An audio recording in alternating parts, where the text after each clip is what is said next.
حمد اس خدا کے لیے ہے جو اپنی قدرت کی وجہ سے بلند اور فضل و احسان کی وجہ سے نزدیک ہے، ہر فائدہ اور بزرگی بخشنے والا اور بڑی سے بڑی مصیبت اور سختی دور کرنے والا ہے۔ میں اس کی بخشش کی مہربانیوں اور ہماگیر نعمتوں پر اس کی حمد کرتا ہوں۔ میرا ایمان ہے کہ وہ سب سے اول اور پہلا ہے اور اس سے ہدایت کا خواہاں ہوں، وہ قریب ترین ہادی ہے، اور اس سے مدد چاہتا ہوں، وہی قادر و توانا ہے، اور اس پر توکل کرتا ہوں، وہی کافی اور مددگار ہے۔ اور گواہی دیتا ہوں کہ محمد صلی اللہ علیہ وآلہ وسلم اس کے بندے اور رسول ہیں۔ خدا نے انہیں اپنے فرمان نافذ کرنے، اپنی حجتیں جاری کرنے اور اپنے عذاب سے ڈرانے کے لیے بھیجا ہے۔ خدا کے بندو، میں تمہیں اللہ سے ڈرنے کی وصیت کرتا ہوں، جس نے عبرت آموز قصے بیان کیے اور تمہاری عمروں کے وقت مقرر کیے، تمہیں لباس سے آراستہ کیا اور معیشت میں تمہیں وسعت دی،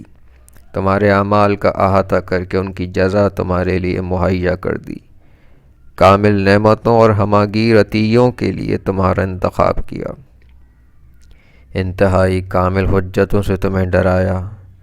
اور اس دار الامتحان اور منزل عبرت میں تمہارے ایک ایک عدد کا شمار کر کے تمہاری عمر معین کی، جہاں تم زندگی بھر آزمائے جاؤ گے، پھر ان کا حساب لیا جائے گا۔ بس یاد رکھو، دنیا کا چشمہ گندلا اور گھات دلدل والا ہے، اس کا نظارہ دلکش اور آزمائش تباہ کن ہے۔ یہ ایک مٹ جانے والا دھوکہ، زائل ہو جانے والا سایہ،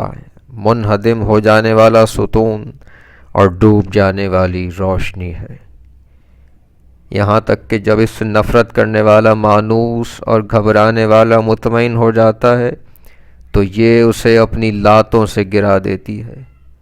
اور اپنے جالوں سے اس کا شکار کر لیتی ہے اور اپنے تیروں سے اسے ہلاک کر دیتی ہے، اور انسان کے گلے میں موت کی کمندیں ڈال کر اسے کشاں کشاں تنگ خوابگاہ یعنی قبر اور وحشتناک منزل یعنی آخرت کی طرف لے جاتی ہے، تاکہ وہ اصلی قیام گاہ اور عمل کی جزا دیکھ لے، اور اسی طرح بعد والے اگلوں کے پیچھے چلتے رہتے ہیں، نہ موت ہلاک کرنے سے باز آتی ہے اور نہ باقی رہنے والے گناہ کرنے سے جھجکتے ہیں۔ یہ سب اسلاف کے قدم بقدم چل رہے ہیں اور جھنڈ کے جھنڈ انتہا کی آخری حد اور فنا کے نتیجے کی طرف رواں دواں ہیں، یہاں تک کہ جب امور ختم اور زمانے تمام ہو جائیں گے اور انہیں دوبارہ زندہ کرنے کا وقت پہنچے گا تو خداوند عالم انہیں قبروں کے گوشوں، پرندوں کے آشیانوں، درندوں کے بھٹوں اور جنگ کے میدانوں سے اس طرح اٹھائے گا کہ گروہ در گروہ ساکت و صامت صف بستہ کھڑے ہوئے امر الہی کی طرف بڑھے ہوئے اپنی جائے بازگشت کی طرف دوڑ رہے ہوں گے، نگاہ قدرت انہیں گھیرے ہوئے پکارنے والوں کی آوازیں کانوں میں آ رہی ہوں گی، وہ ضعف اور کمزوری کا لباس پہنے ہوئے، عاجزی اور بے کسی کی وجہ سے ذلت ان پر چھائی ہوئی ہوگی، ہیلے بہانے غائب اور امیدیں منقطع ہو چکی ہوں گی، دل گھٹ گھٹ کر گرے جا رہے ہوں گے، آوازیں خوف سے کانپ رہی ہوں گی، پسینے میں غرق ہوں گے، جو منہ تک پہنچ چکا ہوگا، خوف حد سے زیادہ ہوگا، اور جب انہیں آخری فیصلہ سنانے، اعمال کا معاوضہ دینے اور عذاب کی سزا یا ثواب کی عطا کے لیے بلایا جائے گا تو بلانے والے کی گرجدار آواز سے کان لرز جائیں گے۔ یہ بندے خداوندی اقتدار کے ثبوت کے لیے خلق کیے گئے اور غلبے کے ساتھ ان کی تربیت ہوئی، نزع کے وقت ان کی روحیں قبض کر لی جاتی ہیں اور قبروں میں رکھ دیے جاتے ہیں، جہاں وہ ریزہ ریزہ ہو جاتے ہیں، پھر قبروں سے اکیلے اٹھائے جائیں گے اور عمل کے مطابق جزا پائیں گے، سب کو الگ الگ حساب دینا ہوگا، انہیں دنیا میں گلو خلاصی کا موقع دیا گیا تھا اور سیدھے راستے کی ہدایت کی گئی تھی، اور رضا الہی حاصل کرنے کے لیے جتنی مہلت چاہیے تھی انہیں زندہ رکھا گیا۔ ریب و شک کے پردے ان کے سامنے سے اٹھا دیے گئے تھے۔ انہیں اس موت و حیات اور قسم قسم کی مہلتوں میں گھڑ دوڑ کے میدان کی طرح کھلا چھوڑ دیا گیا تھا کہ سوچ بچار کر کے آخرت کے میدان کو تلاش کر لیں۔ یہ کتنی صحیح مثالیں اور شفا بخش نصیحتیں ہیں، بشرطے کہ انہیں پاک دل یاد رکھنے والے کان، مضبوط آرائیں اور ہوشیار عقلیں نصیب ہوں۔ اے بندگان خدا،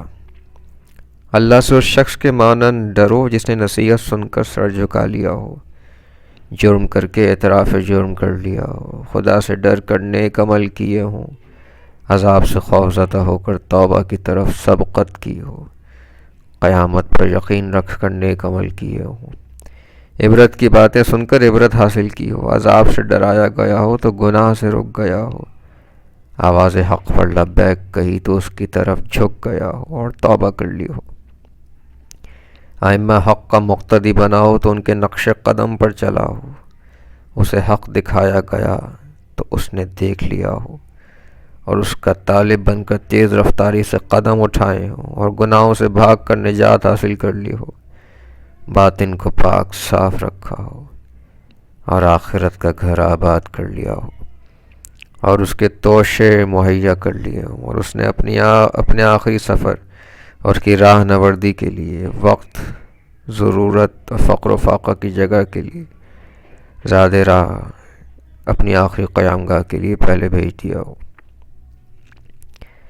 اے بندگان خدا، اللہ سے ڈرو، اس لیے اس نے تمہیں خلق فرمایا ہے، اور اس سے اتنا خوف کرو جتنا اس نے اپنی ذات کے متعلق خوف دلایا ہے،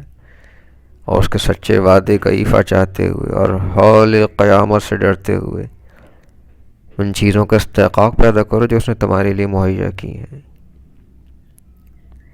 اس نے تمہارے کان بنائے تاکہ مفید باتیں سن کر یاد رکھو، تمہیں آنکھیں دیں کہ روشنی حاصل کر سکو، اور جسم دیے جو جامع ہیں ان اعضاء کے جو اپنی مخصوص ترکیبوں میں ہر جوڑ بند کے ساتھ ترکیب، صورت اور مدت عمر کے لحاظ سے مناسبت رکھتے ہیں، جو ان حصوں سے مرکب ہیں جو اپنے افادات کے ساتھ قائم ہیں،